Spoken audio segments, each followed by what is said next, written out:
Welcome to Star Chat, the podcast where we explore the wonders of the universe and all its secrets. I'm your host, Carl, and I'm excited to share some fascinating stories with you today. We're starting off with a double feature from our friends at Mashable, who have been keeping us up to date on the latest moon phases. As of March 3rd, the moon phase is full moon, and this month's is an extra special one. It's also a total lunar eclipse. This phenomenon has earned it the nickname blood moon due to its reddish hue visible to moon gazers in North America, parts of Asia, Australia, and the Pacific. For those who can see it, the full moon will be fully illuminated, offering a great opportunity to observe its surface features with just your naked eye. You can spot the Aristarchus Plateau and Maras Imbrium and Serenitatis. If you have binoculars, you should also be able to catch a glimpse of the Mare Nectaris, Alps Mountains, and Clavius Crater. And if you're feeling extra adventurous and have a telescope handy, try to see the Lean Crater, Rupes Altai, and the Rima Hyginus. But that's not all. We also have some news from the world of space exploration. It seems that scientists are working on a new project to extract resources from the moon, including helium-3, a rare isotope that could be used as fuel for nuclear fusion. This project involves sending a spacecraft to the moon to collect samples and test the technology needed to make this extraction possible. In other news, two companies, Astrobotic and Blue Origin, are teaming up to send a rover to the moon in 2024.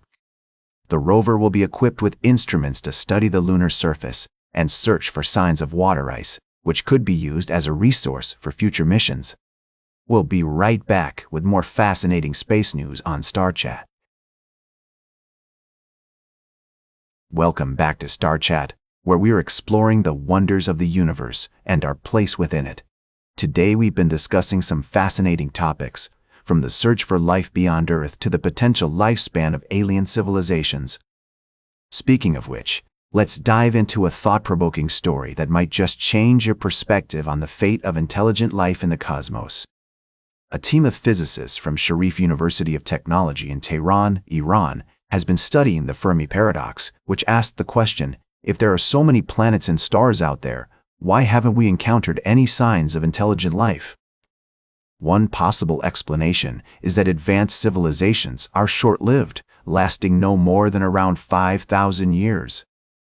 This idea might seem pessimistic, but it's based on some intriguing calculations using the Drake equation, which estimates the number of active extraterrestrial civilizations in the Milky Way. Imagine a galaxy-spanning timeline, with civilizations rising and falling like stars in the night sky. Our current technology allows us to listen to a region of space that covers nearly 100 years of the galaxy's history.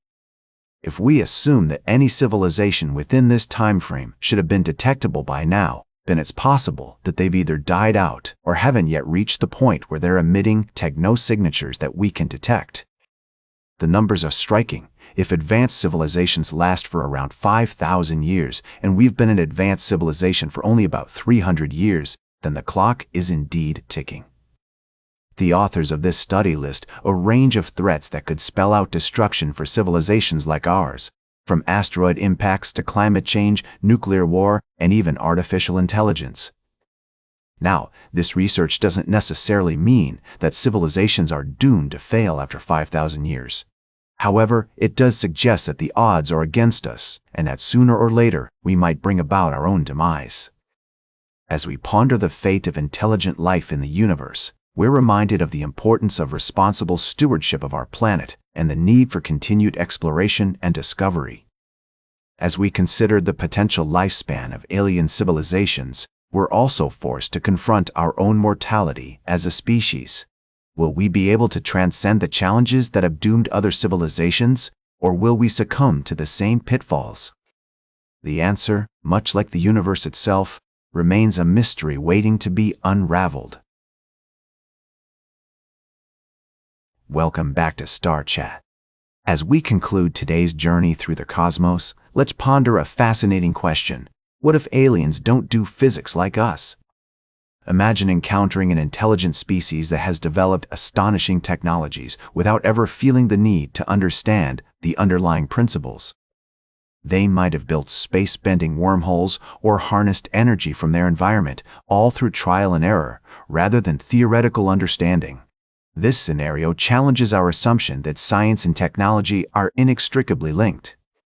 In human history, we've often developed technologies before fully grasping the scientific concepts behind them. We made steel, glass, and antibiotics long before understanding the chemistry or biology involved. Perhaps other intelligent species prioritize reliability and usefulness over explanation and understanding. Consider the possibility that aliens might adopt a pluralistic approach to science, where multiple incompatible theories coexist and are used in different contexts. This would be a radical departure from our traditional scientific methodology, where competing theories are pitted against each other, and only one can emerge as the truth. The aliens might view each theory as a tool, useful in its own right, rather than a reflection of an underlying reality. As we explore the universe and potentially encounter other intelligent life forms, it's essential to recognize that our understanding of physics is shaped by human choices, history, and values.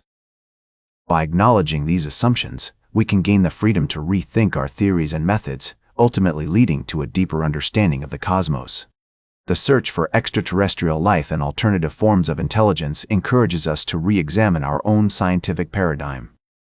It invites us to consider the possibility that there may be multiple paths to understanding the universe, each with its own unique perspective and methodology.